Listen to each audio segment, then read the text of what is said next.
இந்த கொஸ்டின் வந்து பாத்தீங்கன்னா நமக்கு வந்து ரொம்பவே ஒரு இன்ட்ரெஸ்டிங்கான கொஸ்டின் தான். இது வந்து பாத்தீங்கன்னா ரியாக்ஷன் கோஷன்ட் அப்படின்னுவாங்க. ரியாக்ஷன் கோஷன்ட் வந்து பாத்தீங்கன்னா QC வந்து ரெப்ரசென்ட் பண்ணுவாங்க. அந்த QC வந்து அண்டர்ஸ்டாண்ட் பண்றதுக்கு இது வந்து ஒரு நல்ல கொஸ்டின். ஓகேவா? அப்ப QCன்றது என்ன அப்படின்னு வந்து பாத்தீங்கன்னா அதுவும் நமக்கு வந்து ஒரு ஈக்குவலிபிரியம் கான்ஸ்டன்ட் மாதிரியே தான் நம்ம வந்து கால்குலேட் பண்ணுவோம். அப்ப KC QC ரெண்டுமே ஆல்மோஸ்ட் சிமிலர் தான். அந்த ரெண்டுக்கும் நமக்கு வந்து ஒரு சின்ன டிஃபரெண்ட் இருக்குது. என்ன அப்படின்னு வந்து பாத்தீங்கன்னா KCன்றது வந்து பாத்தீங்கன்னா ஈக்குவலிபிரியம் அட்டைன் ஆனதுக்கு அப்புறம் இருக்கக்கூடிய கான்சன்ட்ரேஷன். அப்போ ஏன்னு இருக்குது, இது வந்து நமக்கு வந்து பியா வந்து நமக்கு வந்து மாறிடுச்சு அப்படின்னா ரெண்டு நமக்கு ஈக்குவலிபிரியம் அட்டைன் ஆயிடுச்சு அப்படின்னா அப்போ இருக்கக்கூடிய ஏவோட கான்சன்ட்ரேஷன் பியோட கான்சன்ட்ரேஷன் தான் கேசி. இப்போ ஈக்குவலிபிரியம் அட்டைன் ஆகிறதுக்கு இன்னும் ஒரு 1 ஹவர் இருக்குது. அதுக்குள்ளே நம்ம வந்து இதோட கான்சன்ட்ரேஷன் நம்ம வந்து யூஸ் பண்ணணும்னு பார்த்தீங்கன்னா அது வந்து நமக்கு வந்து QC. ஓகே, அப்போ ஈக்குவலிபிரியத்தில் கான்சன்ட்ரேஷன் நம்ம மெஷர் பண்ணுறது நமக்கு வந்து பார்த்தீங்கன்னா கேசி. அது ஈக்குவலிபிரியத்துக்கு முன்னாடியோ பின்னாடியோ பண்ணுறது நமக்கு வந்து கேசி.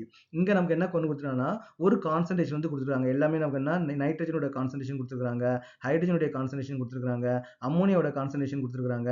இந்த கான்சன்ட்ரேஷனை யூஸ் பண்ணி நம்ம என்ன பண்ணா ஈக்குவலிபிரியம் கான்ஸ்டன்ட் நம்ம கேசின்னு சொல்ல மாட்டோம், கியூசின்னு சொல்லுவோம். ஏன்னா அது ஈக்குவலிபிரியமா இல்லையான்னு அங்க மென்ஷன் பண்ணவே இல்லை.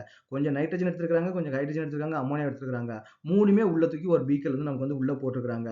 அப்ப அந்த மூணும் அந்த கான்சன்ட்ரேஷன்ல அது ஈக்குவலிபிரியமா இல்லையா நமக்கு வந்து தெரியாது. அப்போ ஈக்குவலிபிரியம் இல்லையான்னு தெரியல அப்படின்னா நமக்கு என்ன கியூசின்னு வந்து நமக்கு வந்து போடலாம். ஓகேவா? அப்ப கியூசி வந்து நமக்கு என்ன எப்படி கண்டுபிடிக்கிறது? அப்போ அதே மாதிரி தான் ஈக்குவலிபிரியம் கான்ஸ்டன்ட் எப்படி கண்டுபிடிப்பீங்களோ அதே மாதிரி தான் நம்ம வந்து கியூசியும் கண்டுபிடிக்கணும். அப்ப என்ன பண்ணா அம்மோனியாவோட concentration the whole power 2 divided by நைட்ரஜனுடைய கான்சன்ட்ரேஷன் இன்ட்டு நமக்கு என்ன ஹைட்ரஜனுடைய கான்சன்ட்ரேஷன் the whole power 3. ஏன்னா அம்மோனியா வந்து நமக்கு என்ன இருக்குது, கோஎஃபிஷியன்ட் 2 இருக்குது, ஹைட்ரஜனுக்கு வந்து நமக்கு வந்து 3 இருக்குது. அப்போ மேலே வந்து பவர் வந்து 3 போட்டணும். அப்போ அம்மோனியோட கான்சன்ட்ரேஷன் நமக்கு வந்து டைரக்டா யூஸ் பண்ணலாமான்னு பார்த்தீங்கன்னா டைரக்டா யூஸ் பண்ணக்கூடாது.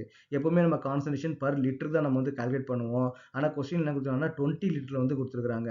அப்போ இப்போ அம்மோனியாவோட கான்சன்ட்ரேஷன் நம்ம என்ன பண்ணுவோம், அம்மோனியாவோட கான்சன்ட்ரேஷனுக்கு 8.13 டிவைட் பை நம்ம என்ன பண்ணணும் 20 வந்து நமக்கு வந்து கொடுக்கணும். அதே மாதிரி தான் வந்து பார்த்தீங்கன்னா ஹைட்ரஜன் அண்ட் நைட்ரஜன். அப்போ ஹைட்ரஜன் நமக்கு என்ன வரும், ஹைட்ரஜனுடைய கான்சன்ட்ரேஷன் நமக்கு எவ்வளோ கொடுத்துருக்காங்க 1.92 டிவைட் பை 20. அப்போ N2வோட கான்சன்ட்ரேஷன் நம்ம என்ன பண்ணுவோம் 1.57 டிவைட் பை 20. இது எல்லாத்தையுமே 20ஆல டிவைட் பண்ணி வர்ற வேல்யூ தான் நம்ம என்ன பண்ணணும் இங்கே வந்து நம்ம வந்து சப்ஸ்டியூட் பண்ணணும். ஓகே, அம்மோனியாவோட வேல்யூ, நைட்ரஜனோட வேல்யூ, ஹைட்ரஜனோட வேல்யூ சப்ஸ்டியூட் பண்ணா நமக்கு வந்து ஒரு QC வேல்யூ வந்து கிடைக்கும். அந்த QCயும் KCயும் நமக்கு வந்து நம்ம வந்து பார்க்கணும். சப்போஸ் இப்போ QCயோட வேல்யூ நமக்கு வந்து அதிகமாக இருக்குது அப்படின்னா அப்போ என்ன ஆயிடுச்சுன்னு பார்த்தீங்கன்னா அது ஈக்குவலிபிரியத்தை தாண்டி போயிடுச்சுன்னு அர்த்தம். இப்போ நமக்கு இங்கே என்ன ஈக்குவலிபிரியம் கான்ஸ்டன்ட் என்ன கொடுத்துருக்காங்க 1.78 10 to the power of 2 வந்து கொடுத்துருக்காங்க. ஃபார் எக்ஸாம்பிள் நமக்கு வந்து ஆன்சர் வந்து சும்மா ஒரு அப்ராக்சிமேட்டாக சொல்கிறேன். நமக்கு ஒரு ஆன்சர் வந்து பார்த்தீங்கன்னா இப்போ வந்து 2 × 10 to the power of 3ன்னு வந்துருச்சு அப்படின்னா அப்போ ஈக்குவலிபிரியத்தை வந்து தாண்டி போயிடுச்சுன்னு அர்த்தம். அப்போ ரியாக்ஷன் நமக்கு எங்கே நடக்கும்னு பார்த்தீங்கன்னா பேக்வர்ட் டைரக்ஷன் வந்து நடக்கும். அப்போ ஏலேருந்து பி வந்து ஃபார்ம் ஆகாம பிலேருந்து ஏ வந்து ஃபார்ம் ஆகும் அப்படின்னு நம்ம வந்து அசியூம் பண்ணிக்கலாம்.